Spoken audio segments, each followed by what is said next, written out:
चेतन स्वभाव तो है, कीड़ी में भी चेतन है। तो जो सत्य है उसका अस्तित्व सदा है। जो चेतन है उसमें ज्ञान है। तो कीड़ी में भी ज्ञान है कि ये शक्कर है और ये नमक का कंकड़ है। कीड़ी में भी ज्ञान है कि ये धुआं है, यहाँ से भाग चलो। और ये ठंडी हवाएं आ रही है तो बरसात आएगी, कहीं पड़ रही है, हमारे बिल में बच्चे पड़े, कहीं डूब न जाए, तो कीड़ी बच्चों को लेकर सुरक्षित जगह पे जाती है। कौन उसको नोटिस देता है? कौन टेलीफोन करता है? तो कीड़ी के अंदर भी वो सच्चिदानंद, छोटे से छोटा, अगर ब्रह्मांड में कोई चीज है तो भगवान है। ईश्वर से बढ़कर कोई छोटा नहीं। अणुरो अणुयान, अणु से भी अणु, और बड़े से बड़ा भी ईश्वर है। महत्व महियान, बड़े से बड़ा भी वो परमात्मा है। छोटे से छोटा इतना है कि बैक्टीरिया के अंदर भी उसकी सत्ता, चेतनता और आनंदता दिखती है। बैक्टीरिया को भी अनुकूल वातावरण में मजा आता है। बैक्टीरिया में भी चेतना है, और बैक्टीरिया का भी शरीर जो भी है छोटा मोटा, खूब बैक्टीरिया हो गए गन्ने का रस में अथवा ताड़ में, बैक्टीरिया हो गए, फिर खराब हो गया तो बैक्टीरिया मर गए, दारू बन गया, दारू ने पिया तो कुछ बन गया।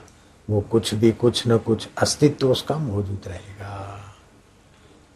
बैक्टीरिया की आकृति नाश होती, जैसे कंगन है, कुंडल है, अंगूठी है, चैन है, पट्टा है, तो ये पट्टा चैन सब में सुवर्ण है।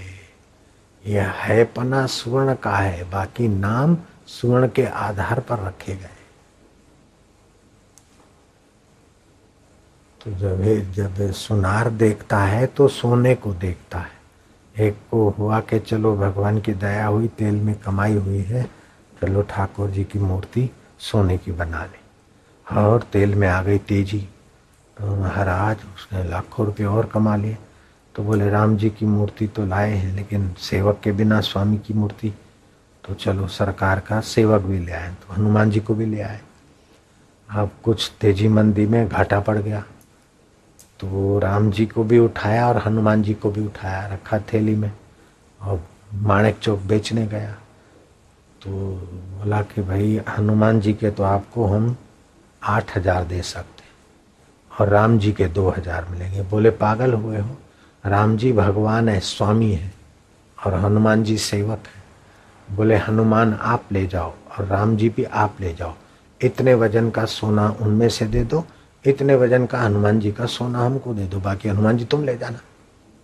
तो हम तो सोने की ही कीमत आंकते हैं, हनुमान जी की आकृति भक्तराज तुम ले लो।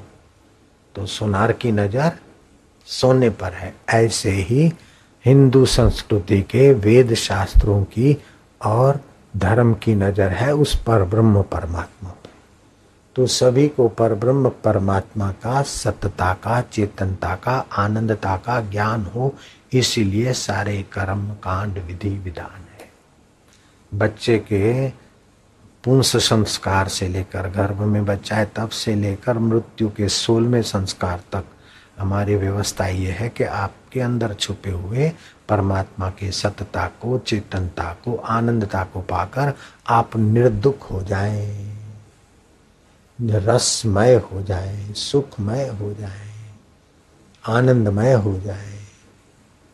जैसे भी कीर्तन के पहले हम लोगों ने थोड़ा नृत्य जैसा किया, तो क्या है कि हमारे पैरों में और हमारे हाथों में सारे शरीर की नाड़ियों का स्विच बोर्ड है। तो थोड़ा बहुत नृत्य करने से इंडा और पिंगला नाड़ी, इसमें श्वास की रिदम तेज से चलती, तो बीच में सुषुम्ना नाड़ी का द्वार खुलता है, जिससे आपके ध्यान भजन में बरकत पड़े। और 10 अरब न्यूरॉन्स हैं हमारे सिर में, दोनों मस्तकों में मिलाकर। उन न्यूरॉन्स को पुष्ट करने वाली सुषुम्ना नाड़ी जितना सजग रहेगी, उतने वे न्यूरॉन्स सजग होंगे। एक एक न्यूरॉन्स एक एक ग्रह नक्षत्र का प्रतिनिधित्व कर सकता है, रिमोट कंट्रोल की नहीं उनसे काम करवा सकता है। इतनी उनमें ताकत है, इतने छोटे हैं तो भी। जैसे सेल्यूलर इतना सा है और दुनिया के हर घर और ऑफिस में उसकी रिंग चमत्कार दिखा देती है। तो इस सेल्यूलर की खोज भी तो तुम्हारे न्यूरॉन्सों ने की ना, दिमाग ने की ना। तो सेल्यूलर बढ़ा कि सेल्यूलर को पैदा करने वाला बढ़ा? बोले सेल्यूलर को पैदा करने वाला बढ़ा। तो सेल्यूलर को पैदा करने वाला मनुष्य का मस्तक बढ़ा कि मनुष्य के मस्तक के बीच जो चेतना सत्यचित आनंद की काम कर रही वो बड़ी? बोले वो बड़ी। तो बस उस तक पहुंचने की व्यवस्था का नाम है भारतीय संस्कृति। समग्र ज्ञान भरा हुआ है। सच्चिदानंद रूपाय सच्चिदानंद रूपाय विश्व उत्पत्ति आदि हेतवे तापत्रय विनाशाय तापत्रय विनाश श्री कृष्णाय वयम नमः। ये भागवत के पहले स्कंद में मंगलाचरण के वक्त आता है। ये ग्रंथ तो भगवान कृष्ण की लीलाओं का है, तो फिर भी मंगलाचरण में क्या कि हम किसका पूजन करते हैं? सच्चिदानंद रूपाय, जो सत्य है, चेतन है और आनंद रूप है। श्री कृष्ण रूपाय नहीं, सच्चिदानंद रूपाय। वो सच्चिदानंद कैसे हैं? जगत की उत्पत्ति स्थिति और प्रलय के कारण है। तो उनको हम क्यों प्रणाम करते हैं कि तापत्रय विनाशाय, आदि दैविक, आदि भौतिक और आध्यात्मिक, ये तीनों प्रकार के तापों में संसार तप रहा है। उन तापों से हम मुक्ति चाहने के लिए परमात्मा को प्रणाम करते हैं। तापत्रय विनाशाय श्री कृष्णाय वयम नमः। तो कौन से कृष्ण है कि जो सत्यचित आनंद है?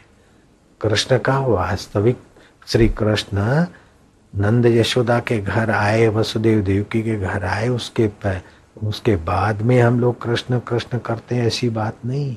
श्री कृष्ण प्रगटे उसके पहले वेदों में कृष्ण शब्द की महिमा है।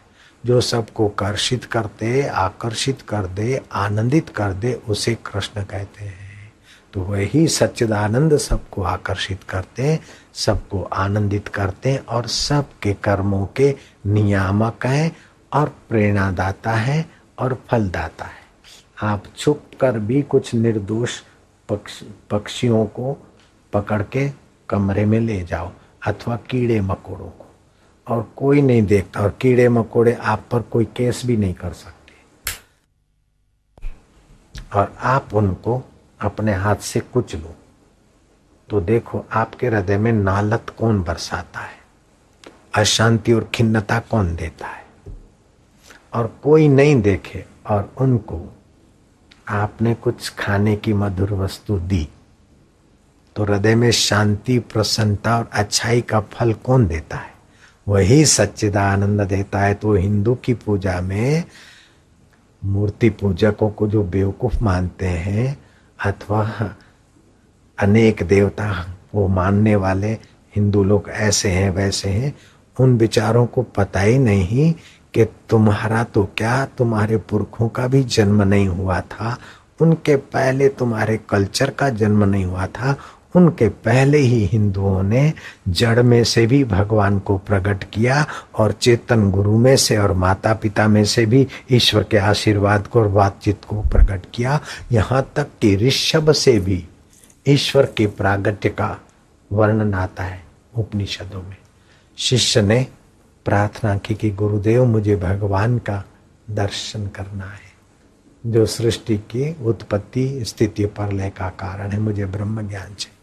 बेटे ये जो गाय है 5-25 ले जाओ जंगल में, और गायों को चराते चराते बैल भी है, उनके साथ सांड भी है। जब 1000 गाय हो जाए ना तब आना, तो तुमको परमात्मा प्राप्ति हो जाएगी। अब वो तो बेचारा गिने न गिने, लेकिन गुरु का वचन, जब 1000 गायों से भी एक आध ज्यादा हो गई तो ऋषभ, वो एक बछड़ा बोला कि अब हमें ले चलो, हमारी संख्या हो गई है। को आप कौन बोल रहे हो? कि जिसको तुम खोजते हो वो ही मैं बोल रहा हूं। तो उपदेश दीजिए। तो ब्रह्म के प्रथम पाद का उपदेश उस ऋषभ के द्वारा सच्चिदानंद प्रभु ने दिया, बैल के द्वारा। फिर आधे रास्ते में आए, रात्रि विश्रांति करते करते फिर दूसरा पाठ का उपदेश दिया। ऐसे करते करते कई दिनों में आश्रम पहुंचना था, दूर जंगल। तो फिर तीसरे पाद का उपदेश दिया, तो उसको शांति, आनंद और निर्भीकता और चेहरे पर दिव्यता आई। क्योंकि ब्रह्मचर्य का पालन करता था, गायों को चराता था, झूठ कपट का तो सवाल नहीं है, गाय का दूध पीता था, गायों के बीच रहता था। आसुरी शक्ति, आसुरी वातावरण तो गायों के बीच हो नहीं सकता। मरे हुए भूत प्रेतों का प्रभाव भी गौशाला के इर्द गिर्द नहीं हो सकता है। अपने आश्रमों में गौशाला की गाय घुमाने का मैंने कह दिया, घूमती है ना, वाटिका में भी घूमते, यहाँ भी। हालांकि यहाँ तो कोई भूत प्रेत नहीं, फिर भी गायों के शरीर से जो ओरा निकलती है वो सूर्य के गो तत्व का प्रभाव वातावरण में बिखरता है। टीबी के परमाणु नहीं रह सकते। अशुद्ध वातावरण को शुद्ध करने के लिए गाय का घूमना और गाय का होना बहुत अच्छा है। और शुद्ध है तो और शुद्ध होता है। तुझ में राम, मुझ में राम, सब में राम समाया है, कर लो सभी से स्नेह, जगत में कोई नहीं पराया है। सब अपनी अपनी। तो बोले बेटा ऐसा है, पत्नी ऐसी है, पड़ोसी ऐसा है, ये ऐसा है। भाई स्वस्य प्रकृति प्रेरिता अपि, स्वस्य अपनी अपनी प्रकृति से सब चलते रहते। अपने अपने ज्ञान साक्षात्कार होने के बाद भी, सच्चिदानंद का दर्शन करने के बाद भी ज्ञानियों की भी अपनी अपनी प्रकृति के अनुसार चेष्टा होती है। सुखदेव जी महान त्यागी हैं, तो जनक भला राज काज में अलमस्त हो रहे, चंवर डुलवा रहे हैं, सोने के बर्तनों में भोजन कर रहे हैं। तो जो साक्षात्कार सच्चिदानंद का सुखदेव जी को हुआ है, इतने मस्त की फिर जगत की सुध ही नहीं। और दूसरे राजा जनक इतना कि जगत का राजकाज कर रहे हैं। शुक त्यागी कृष्ण भोगी, कृष्ण तो द्वारका का उपभोग कर रहे हैं। जनक राघव नरेंद्र, राजा जनक और रघु राजा राजकाज करते। वशिष्ठ कर्मनिष्ठश्च, वशिष्ठ महाराज हैं तो हे राम जी अब सत्संग कल करेंगे, संध्या का समय हुआ है। बड़े कर्म में चुस्त रहते। सर्वेशाम ज्ञानिनाम समान मुक्त, आत्म साक्षात्कार हो जाए फिर भी ज्ञानी भी अपनी अपनी प्रकृति के अनुसार जीते हैं। तो जरूरी नहीं कि बेटा आपके प्रकृति के अनुसार जिए, पत्नी आपके अनुसार ही चले, पति आपके अनुसार ही चले। चलते हैं तो अच्छा है, न चले तो आप अंदर में उद्विग्न मत हो, परेशान मत हो। और नहीं चलते हैं तो आसक्ति हो जाएगी, नहीं चलेंगे तो अच्छा है, अनासक्ति आ जाएगी। इसीलिए आप तो इस संसार को अनादि काल से चला रहा है। सब जीवों की अपनी अपनी प्रकृति है। स्वस्या प्रकृति प्रेरिता ज्ञानवानम अपि निग्रह किम करिष्यति। अब मेरे गुरुदेव थे तो एक लंबा चोगा पहनते थे और शरीर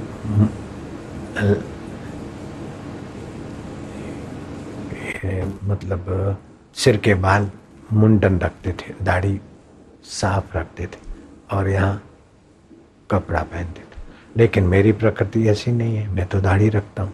मेरे गुरुजी को नहीं थी और मेरे बाल है और मेरा वेश ऐसा है।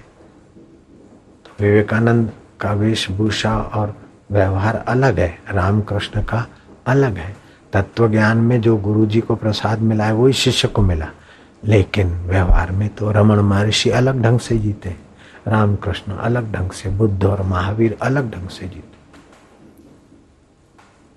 तो ये संसार है, खून पसीना बहाता जा, तान के चादर सोता जा, ये नाव तो हिलती जाएगी, तू हंसता जा यारो।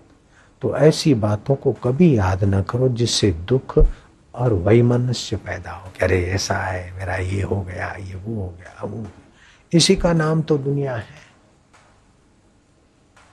कभी अनुकूल होगा, कभी प्रति, अरे क्यों मेरी कम आम थी गुण, अरे आम थी गुण, अरे एमा शू थी गया, બધું स्वप्न देव संसार।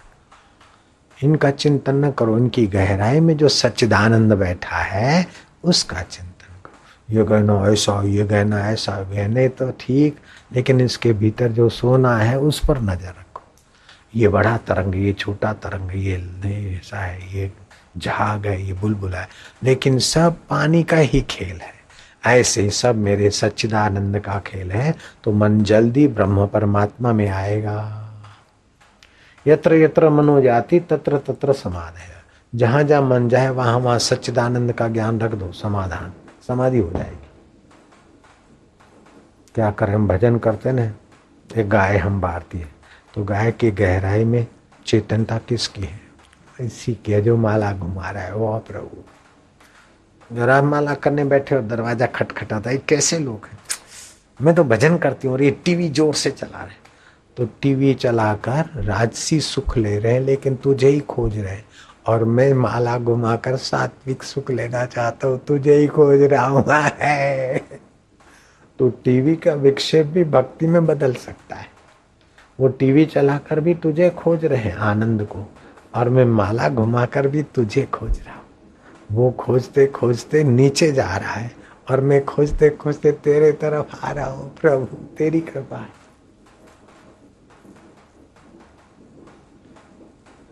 हमारे यहाँ तो बेवकूफ नाम भी भगवान का रखा गया।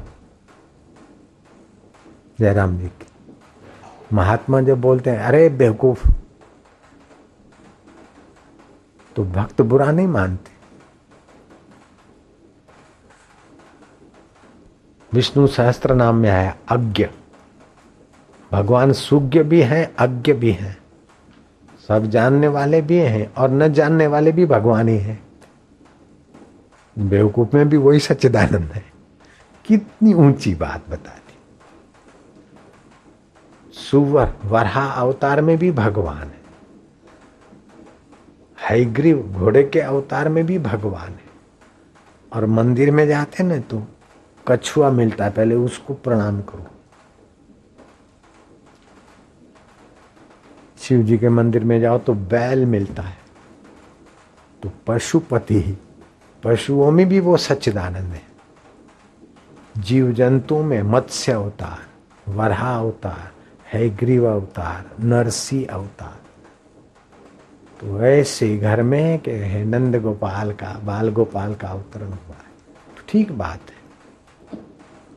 माता जी आई, मातृदेव गुरुदेव भव।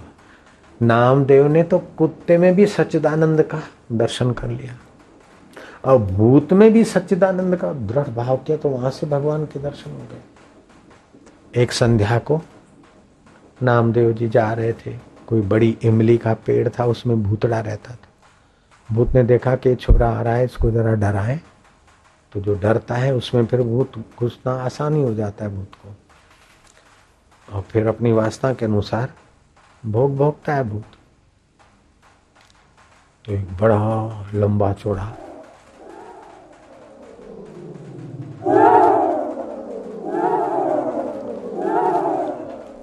लेकिन नामदेव के भले पधारो लंबकनाथ, लंबे लंबे नाथ भले पधारे।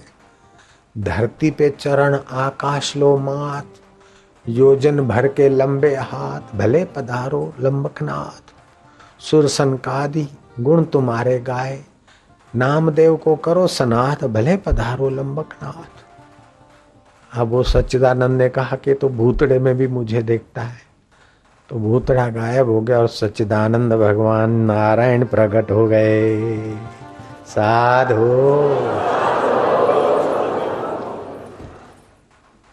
पैदल का जमाना था तीर्थ यात्रा करने का, तब की बात है। नामदेव, ज्ञानदेव, गोरा कुम्हार आदि ये यात्रा करके जब शाम होती तो अलग अलग अपना छोटा मोटा जो टेंट तंबू जैसा था उस समय का लगा देते और भोजन बनाते, कई यात्री अपनी अपनी जगह पे। तो सूर्यास्त के पहले भोजन बन जाए, भगवान को भोग लगा के आरती के समय खाना है। तो वहाँ कोई गांव के नजीक डेरा डाला, तो कोई काला कुत्ता आया। तो किसी साधु ने कहा, ये काला कुत्ता आ गया, आप शुकन है। किसी ने बोला शुकन है, भगा दिया। अभी भोग नहीं लगाया, बाद में आना। आ गया बड़ा पूंछ हिलाने।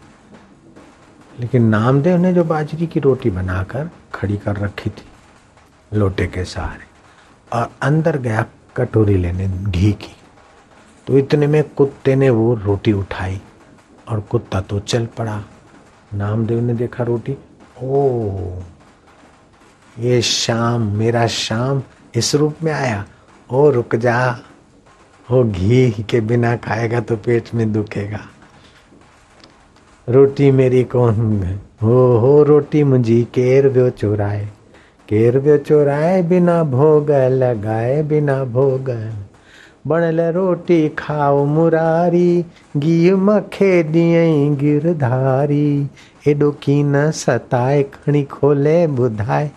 तू कैसे आ गया, चुपके से क्यों ले जा रहा है, जरा ठहर, मैं तो घी लगा के तुझे भोग लगाने वाला था। अब तेरे को भोग लगाना था मूर्ति में, तो उससे तुझे अच्छा नहीं लगा तो इस रूप में आया, ठहर तो सही, जरा ठहर। नामदेव भगे तो कुत्ता और भगे। आखिर नामदेव थक गए, बोले ऐसा क्यों सताता है। वो कुत्ते के अंदर सच्चिदानंद ने प्रेरणा किया, रोटी धर दी नीचे और चतुर्भुजी नारायण का नन्हा रूप, विठ्ठल भगवान की जय। तो है तो सच्चिदानंद सब जगह, लेकिन भक्त जहाँ दृढ़ भावना करता है वहां से प्रकट कर लेता है। लकड़ी में तो आग व्याप्त है, लेकिन जहां घर्षण करा, यहाँ उसको संयोग मिला तो आग प्रकट हो गई। तो ऐसी संस्कृति वालों को, भाई ये जरा से गोल पत्थर को पूज रहे हैं, ये तो हनुमान को पूज रहे हैं, बंदर वाले चेहरे को, ये तो हाथी वाले सिर को पूज रहे हैं, बेवकूफ है, बुत परस्ती वाले हैं, फलाना है, ऐसा बोलकर अपने चित्त को खराब मत करिए। ये तो इधर जा रहे उधर, अरे सब उसी को खोज रहे हैं, सभी आनंद चाहते। सतता तो है सबकी, चेतनता भी सब में है, लेकिन वो तीसरा गुण जो आनंद है उसी के लिए सारे खोज रहे हैं। जब आनंद मिलता है तो अच्छा लगता है, लेकिन आनंद मिलता है तो बाहर की चीजों से मिलता है और फिर बदल जाता है तो टिकता नहीं। और सदा आनंद चाहते तो ये करके आनंद मिला, जितनी देर मजा आया रहा, फिर दूसरी जगह जाएंगे, तीसरी। तो दिन भर, रात भर, जीवन भर, जब सोते सोते ठीक लगता है, जब करवट दुखती है तो आनंद नहीं आ रहा है, तो करवट बदलते तो भी आनंद के लिए, झगड़ा करते तो भी आनंद के लिए कि क्या सिर खपाता है, हो जाए दो हाथ, और मत्था झुकाते तो भी सुख के लिए, डाइवर्स देते तो भी सुख के लिए कि पत्नी कहना नहीं मानती, पति ऐसे है, चलो मैं दूसरा करूँ, वो भी सुख के लिए। लेकिन ये खोज गलत है। पत्नी बदलने से, पति बदलने से सुख, टिकाऊ सुख नहीं मिलता है। अपनी समझ बदलने से टिकाऊ सुख को खोजकर वहां गोता मारने से टिकाऊ सुख की प्राप्ति हो जाती है। मन तू ज्योति स्वरूप, अपना मूल पिछान, तू ज्ञान स्वरूप है, तू जानता है, सुख आता है उसको भी जानता है, दुख आता है उसको भी जानता है, और बुरा है उसको भी जानता है, भला है उसको भी जानता है। तो तू चेतन स्वरूप है, जो चेतन है वही आनंद है। पत्थर की मूर्ति को कोई स्वाद आएगा क्या, रोबोट को कोई स्वाद आएगा क्या बापू के दर्शन का। रोबोट के मुंह में रसगुल्ला डाल दो, क्या उसको स्वाद आएगा क्या, क्योंकि वहां चेतना नहीं है। तो जो सत्य है, चित्त है, आनंद है। हालांकि रोबोट में भी चेतना है, लेकिन वो घन सुषुप्ति रूप में है, और मनुष्य में तो स्वप्न अवस्था में चेतना है। तो मनुष्य तो उस चेतना के एकदम करीब है।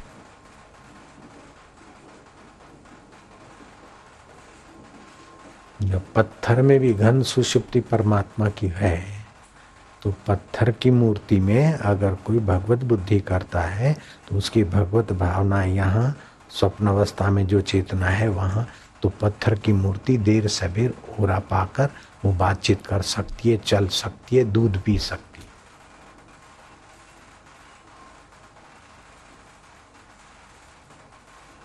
मेरी माँ,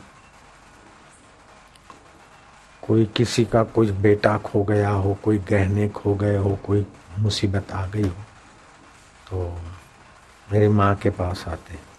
वो क्या करती कि राख लेके थोड़ा धरती पर लिप देती, फिर गोल कुंडाला बनाती उंगली से, फिर जिससे भोजन बनाते ना, जैसे अपना चम्मच वो पकड़ती और फिर बोलती कि इसका घर में जो पैसे हैं चोरी हो गए, घर वाले ने लिए हैं, घर वाले ने लिए हैं। नहीं हिला। बोले भाई घर वालों ने नहीं लिए, कोई बाहर का ले गया है, कोई पड़ोसी ले गया है। बोले पड़ोसी ले गया कोई। सच बोलेगा, सच बताएगा तो सोन पहरेगा, कूड़ गालेगा तो किन्नी कोडी थी मरनी। वध्यू बात है, सामान मिलेगा नहीं मिलेगा, मिले तो बधी बधाई देना, बधी बधाई नहीं मिलेगा, मिलेगा। और मिलता था। तो अब वो उसमें राख में और चमचे में नहीं है, लेकिन कुछ लेना नहीं है और भगवान की भक्ति, तो वही सच्चिदानंद वहां हिलडुल करा के सच्ची खबर दे देता है। पहले तो समझते थे कि माँ जी के पास है या कोई कुछ आता होगा, लेकिन जब सत्संग मिला तब पता चला कि वही सच्चिदानंद देव थे। जैसे भुआ भूपा ढूंढते ना, तो जब धूर्तता से ढूंढते तो गप ठोकते, लेकिन सचमुच ढूंढते ढूंढते जब अपने भाव को भूल जाते और स्वार्थ नहीं होता, तो जो बोलते तो सच्चिदानंद के करीब होते तो सच पड़ जाता है। तो है तो सच्चिदानंद, लेकिन जब धूर्तता का आधार लेते हैं, जैसे हमने मजाक किया ना, अला बांधूं बला बांधूं ये वो, तो पंख का अपना प्रभाव है, लेकिन पंख घुमा कर टूना टोटका करके किसी को इम्प्रेस करके कुछ छीनना, ये फिर नुकसान भी उतना ही करता है तो सच्चिदानंद। और आप सच्चाई से उन चीजों का उपयोग करो तो सफलता भी होती है। जैसे थी तो राख और चम्मच, और मेरी माँ को कुछ लेना नहीं होता था तो उसका सच्चा पड़ता था छक्का, और उसी जगह पर पूजवाना और लेने का भावना करती तो सच्चाई नहीं आती। वो सच्चिदानंद तो जानते ना कि ठगने से कर रही है कि सच्चाई से कर रही है। जब सच्चाई से कर रहे तो सच्चिदानंद मदद करते हैं, और ठगने को करते हैं तो फिर ऊंधा करवा देते हैं, नालत करवा देते। अभी माँ की समाधि पे लिखा है कि रुपया पैसा चीज वस्तु, आश्रम में बोर्ड लगा है ना, अभी इसी अहमदाबाद आश्रम में बोर्ड लगा होगा, पढ़ा होगा आपने कि चीज वस्तु रुपया पैसा रखना मना है। सखत लिखा है कि नहीं, मना है लिखा है, 2 बोर्ड लगे। जब स्वार्थ हो जाए कि ये आए और अपने को कुछ मिले, तो फिर वो सच्चिदानंद का आनंद और सत्संग का वो प्रभाव नहीं रह सकता जो अभी है।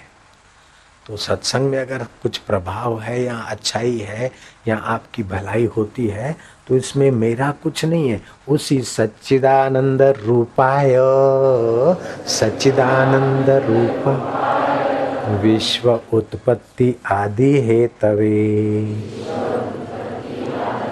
जो सच्चिदानंद स्वरूप है, विश्व की उत्पत्ति स्थिति और प्रलय का जो है, वही परमात्मा की सारी लीला है। तो जो कुछ अच्छा होता है, भला होता है, इसमें मेरी कोई विशेषता नहीं है, उस परमात्मा की विशेषता है। और कहीं गड़बड़ होती है तो उसमें मेरी ही गड़बड़ी है। जब मेरी वासना, मेरा अहंकार और मेरा कपट आगे आ जाता है, तो आपसे अन्याय तो होगा, तब होगा मैं अपने से ही अन्याय शुरू कर दूंगा, हो जाएगा, क्योंकि उस सच्चिदानंद से दूरी चली जाएगी मन बुद्धि। और जब मैं सच्चाई से चलता हूं तो आपका भला होगा, तब होगा, मेरा पहले भला हो जाता है, हृदय पवित्र होने लगता है। तो गांधी जी क्यों सफल हुए? कि सच्चाई का आश्रय थे, सच्चिदानंद के करीब थे। और दूसरे लोग गांधी जी से भी ज्यादा उस समय के प्रसिद्ध लोग कौन सी खाई में खप गए? क्योंकि बुद्धिमान तो वकील रहे होंगे उस समय भी, लेकिन उन विचारों को सच्चिदानंद की इतनी महत्ता नहीं जानते होंगे। तो आप जितना भी सच्चिदानंद को, ईश्वर को हाजरा हाजूर मानते हैं या उसको पाने के लिए जितनी सच्चाई से व्यवहार करते, उतना ही आपका मंगल होता है, उतना ही आप ईश्वर के निकट होते हैं। करनी आपको अपनी के नेड़े के दूर, अपनी करनी से हम उस सच्चिदानंद के निकट हो जाते हैं।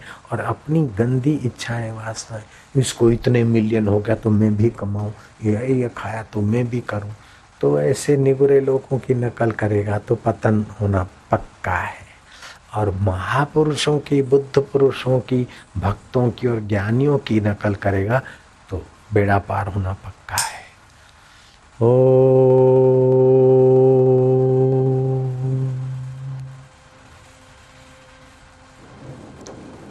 गुरु ने गुरु मंत्र लिया तो कैसे लग गए। शबरी बेलन ने मतंग ऋषि का गुरु मंत्र लिया और कैसी लग गई। तो उसका अनुकरण करोगे तो आप ऊंचे उठोगे, लेकिन दूसरे लोगों का अनुकरण करोगे तो वैसे गिरोगे। इसीलिए जब सत्संग में आते हैं साधना के तो लगता है कि ये सच्चा है, लेकिन जब निगुरे लोगों के बीच लगते हैं तो पुराने संस्कार में फिर फिसलने में भी देर नहीं होती। इसलिए सावधान रहना चाहिए। दृढ़ निश्चय, इतनी माला करनी है, इतने प्राणायाम रोज करने हैं, इतना जप करना है, बहुत मदद करता है। दुष्ट संग का त्याग।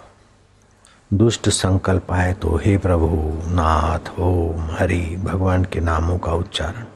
जैसे किसी को जंगल में डाकुओं ने घेरा हो तो पुकारता है, तो भगवान का नाम लेना ये कोई कर्म नहीं है, ये पुकार है। जब पुरानी गंदी आदत अथवा विकारों में हम गिर जाएं तो हल्के विचार आए तो भगवान के नाम का उच्चारण करो, तो ये पुकार परमेश्वर सुनते और मदद रूप होते।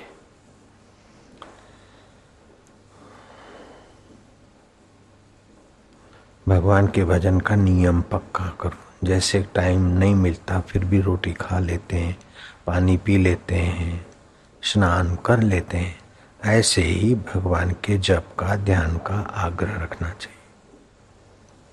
अपने स्वभाव में नम्रता, मधुरता, सज्जनता और उदारता रखने वाला व्यक्ति अगर प्रसन्नता मिला देता है तो उसके लिए असंभव कार्य भी संभव हो जाता है। सो तो है। जो नेगेटिव विचारता है और जो दूसरे पर दोषारोपण करता है, जिसके स्वभाव में सज्जनता नहीं है, उदारता नहीं है, प्रसन्नता नहीं है, वो व्यवहार में सफल भी नहीं होता। जो सेवा में रुचि रखता है उसी का विकास होता है। चाहे भौतिक विकास चाहो, चाहे आध्यात्मिक विकास चाहो, बिना सत्कर्म के, बिना परोपकार के विकास संभव नहीं।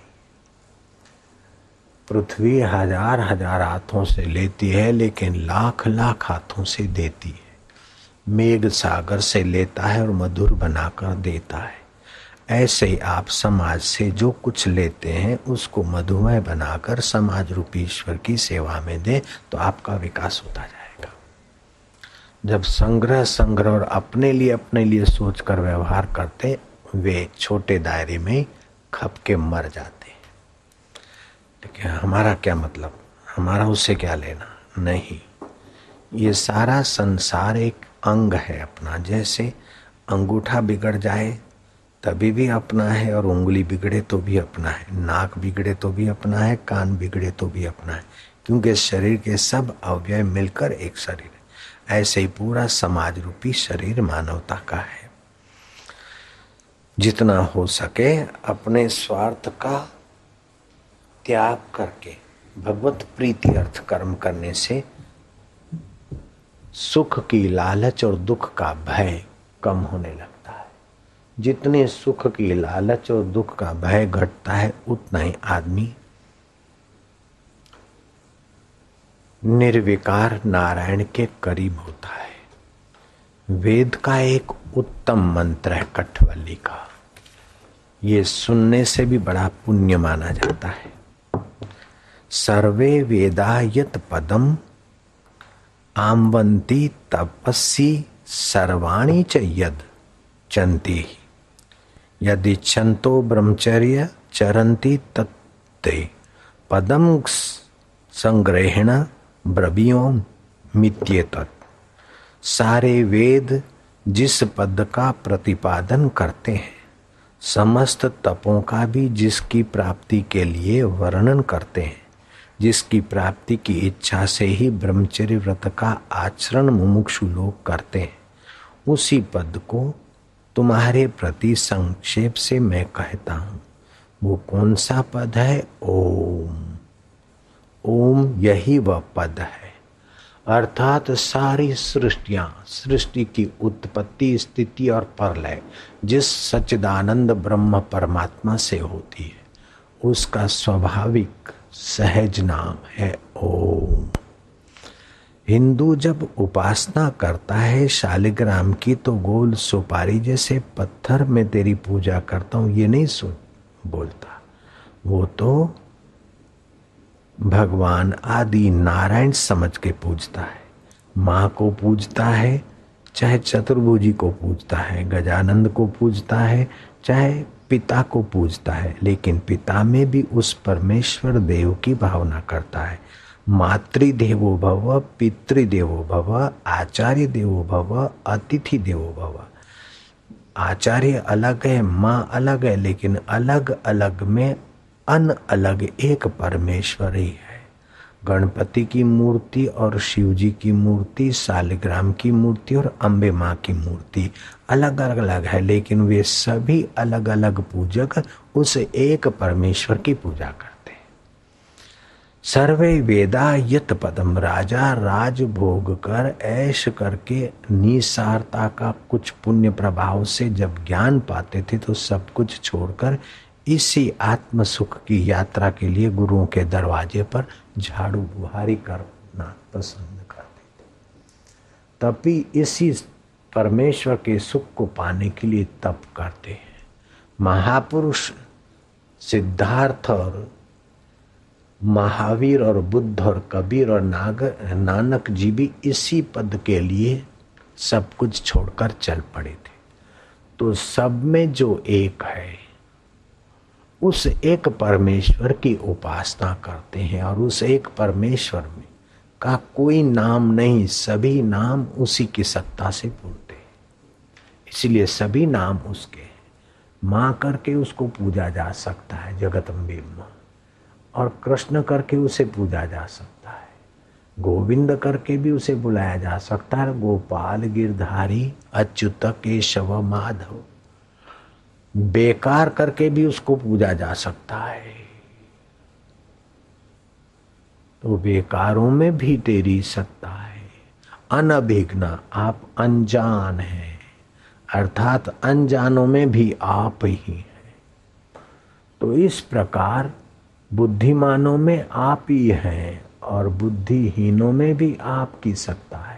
बुद्धि तीक्ष्ण है, उसमें भी आपकी योग्यता है, और बुद्धि मंद वाले में भी चेतना आपकी है।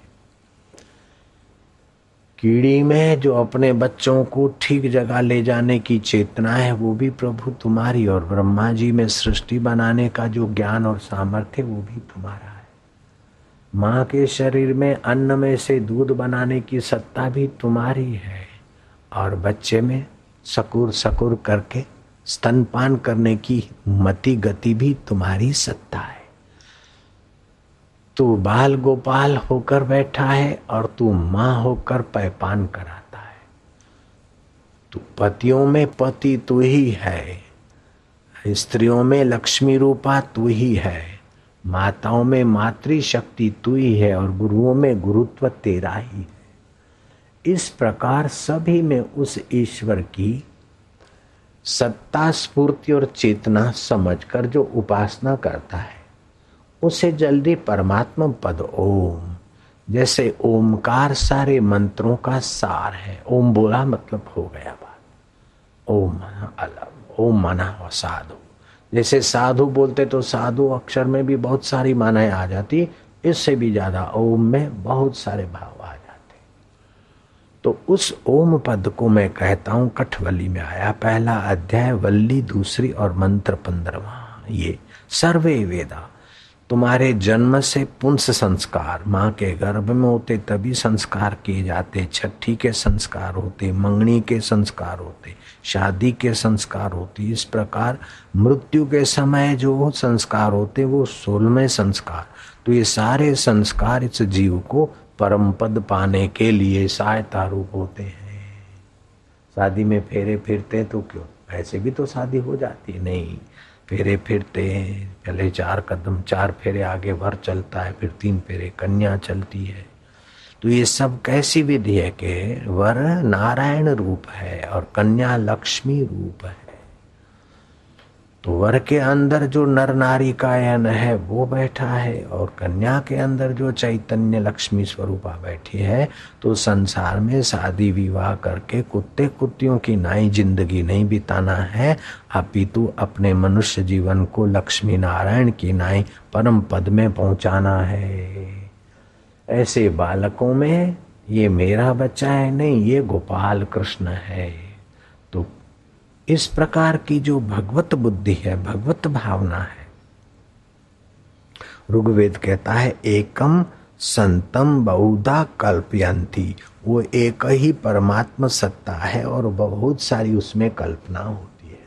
जैसे रात को सो गए तो तुम एक ही तो हो, लेकिन रात के सपने में तुमने देखा कि मैं हरिद्वार जा रहा हूँ, तो हरिद्वार की बहती गंगा भी तुमने अपने घर में देखी और गंगा में नहाते कई लोग भी तुमने देखे। तुम एक हो, कई लोग बन गए और गंगा की लहरियां बन गई, दुकानें बन गई, गाड़ियां बन गई, रास्ते में जाते समय खेत खलियां बन गई, अच्छे लोग भी बन गए और बुरे लोग भी बन गए, लेकिन सब बने तो तुम्हारे एक उस आत्मा परमात्मा की सत्ता से बने स्वप्ने में।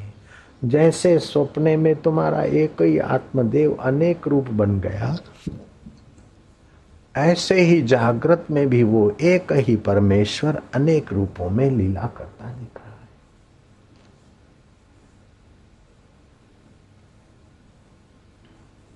रूपम रूपम प्रतिरूपम बभुवः। तो इस प्रकार की जो सद्भावना है, उस सद्भावना में डूबते समय ओम, किसी ने बुरा कहा, भला कहा, दुख आया, सुख आया, सारभूत दुख सुख भला बुरा का आधार देखने वाला वो परमात्मा ओम। ये परमात्मा सत्य है, बाकी सब जैसे समुद्र पर तरंगे आई और गई, झाग और बुलबुले और फेन आई और गई, समुद्र की गहराई में शांत उदधि, ऐसे मुझ परमेश्वर में शांति है, आनंद है। इसने भली बात कह दी, बुरी बात कह दी, तो ऊपर ऊपर उथल पाथल होती है, नीचे गहराई में ओम। समुद्र में, सरोवर में ऊपर ऊपर उछल पाथल होती है, समुद्र के तले में गहराई में जाओ तो शांत पानी। ऐसे ये मेरा परमात्मा शांत स्वरूप है, मैं उसमें शांत हो रहा।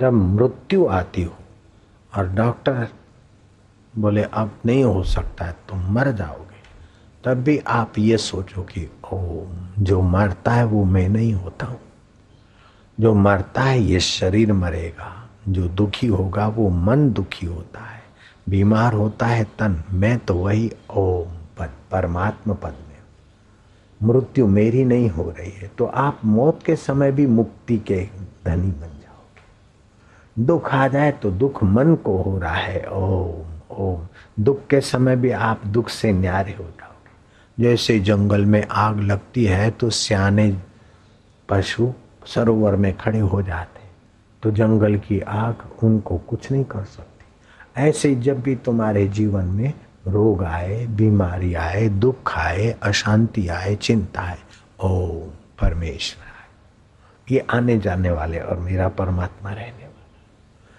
तो जो दुख में दुखी हो जाते हैं और सोचते हैं दुख की बातें तो और दुख गहरा करते हैं, लेकिन ओम के कट्टर से दुख की ही धारा को काटते। ऐसे ही सुख आया, इतना अच्छा था, ऐसा था, उधर बड़ा मजा था, तो बड़ा मजा था, तो फिर उस मजे के लिए भटकने की जरूरत नहीं। वो मजा वहाँ जहाँ जिस जगह पर, जिस पिकनिक प्लेस पर तुमको मजा आया था, वहाँ तो कई लोग जी रहे हैं, उधर मजा होता तो वे वहाँ से फिर दूसरी जगह क्यों जाते। मजा तो तुम्हारी भावना में है, तुम्हारी कल्पना में है। ओ, ये बहुत अच्छा है, दोबारा आएंगे, ऐसा संकल्प करके फंसो मत। दोबारा तिबारा जाएंगे, फिर भोगेंगे, फिर मजा करेंगे, खप जाएंगे। लेकिन मजा आई, उसको जो जानता है वो मजा का आधार है। ओम ओम। कोई सुंदर सुहावना बालक दिखा तो उसके सौंदर्य के पीछे उस ओम स्वरूप परमात्मा की सत्ता है। कोई सुंदरी दिखी तो शरीर तो हाड़ मांस का है, लेकिन सौंदर्य मेरे परमात्मा का है। तो सुंदरी के प्रति काम वासना के बदले राम भाव आ जाए, परमेश्वर भाव आ जाए। कोई सुंदरा दिखे तो सुंदरे की सत्ता में वही। तो जहां जहां कोई विशेषता दिखती है, जहां जहां कोई आकर्षण दिखता है, तो उसकी गहराई में वही परमेश्वर है। सर्वे वेदा यत पदम आपनन्ति तपसाम सर्वाणि च यत चान्ति यदि छन्तो ब्रह्मचर्यम चरन्ति ही तते पदम संग्रहण ब्रवीयो मे मित्येतः। सारे वेद, सारे कर्म, सारी साधना, सारे धंधे, सारी शादियां, सारे विवाह, सारे छठियां, सारे विधि विधान किस लिए किया जाता है कि देर सवेरे जीवात्मा परमात्मा सुख को पाले, परमात्मा ज्ञान को पाले, परमात्मा शांति को पाले, जन्म मरण के चक्कर से सदा के लिए छूट जाए। तो इसमें सावधान रहना है। दुख आए तो सावधान, सुख आए तो सावधान, किसी की निंदा सुनते तो सावधान कि निंदा तो ये कर रहा है अपने राग द्वेष से, मैं अपना दिल क्यों बिगाड़ूं। ओम, अच्छा ठीक है, उसकी बात मोड़ दी। ये ऐसा है, वो ऐसा है, आप भी उसमें फिसलो मत। आप तो बार बार घूम फिर के, जैसे देव ऋषि नारद, उनको 2 घड़ी से अधिक कहीं रह नहीं सकते थे, ऐसा दक्ष प्रजापति का श्राप था। लेकिन वो श्राप द्वारिका में नहीं लगता था। तो नारद जी जाते द्वारका, श्री कृष्ण बोलते जाओ जरा वृंदावन का समाचार ले आओ। नारायण नारायण वृंदावन गए, फिर द्वारका जाओ जरा वैंकुंठ जा रहा चक्कर मार के, और गए फिर द्वारका, गए मथुरा फिर द्वारका, गए काशी फिर द्वारका। तो जाने की जगह अनेक, लेकिन आने की जगह वह एक। तो 50 जगह गए, 50 जगह तो अलग अलग हो गया, उसको एक एक मार्क मिला, लेकिन द्वारका को तो 50 बार हो गया। ऐसे ही आप भी द्वारका में आया करो। रसोई घर में गए फिर आए द्वारका में, पूजा के रूम में गए फिर द्वारका में आए, दुकान में गए द्वारका में आए, ग्राहक से मिले द्वारका में आए। द्वारका अर्थात भगवान का जहाँ वास है, अपने अंतःकरण रूपी द्वारका में आओ। आपके लिए जीवन मधुमय हो जाएगा, सुखमय हो जाएगा, आनंदमय हो जाएगा। बार बार द्वारका हो, बार बार ओम आनंद। ये संसार है, ये स्वप्न है, हरिओम ओम।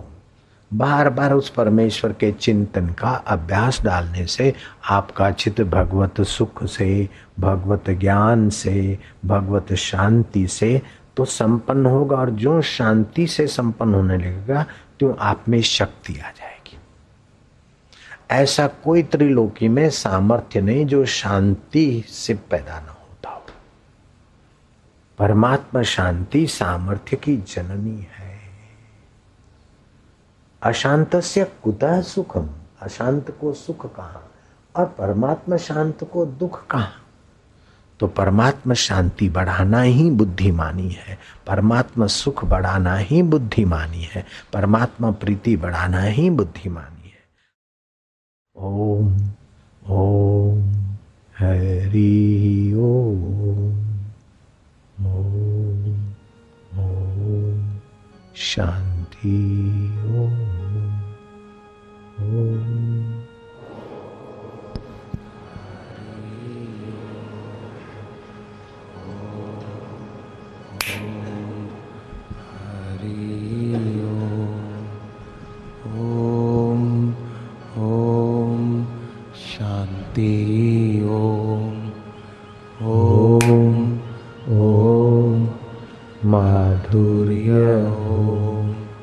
ओम ओम आनंद ओम।